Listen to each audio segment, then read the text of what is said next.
গণদেবতা উপন্যাসের প্রথম 4-5 পাতার মধ্যে কয়েকটা গুরুত্বপূর্ণ লাইন একটু দেখে নাও। যেভাবে সিসি 8-এ সব নতুন লাইন দিয়েছিল, আমার মনে হলো এই কটা লাইন একটু বলে দিই, জাস্ট একবার দেখে রাখবে। মজলিসে 2খানা গ্রামের মাতব্বর লোক একত্রিত হইয়াছিল।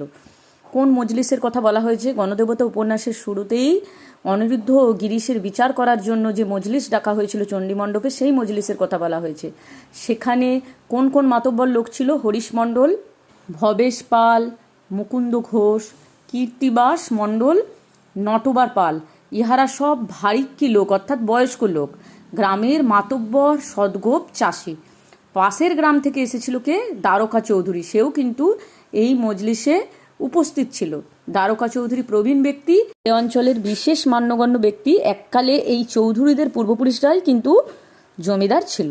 দেখো পরের প্রশ্নটা, দেখো যে লাইনটির তলায় লাল কালিতে দাগ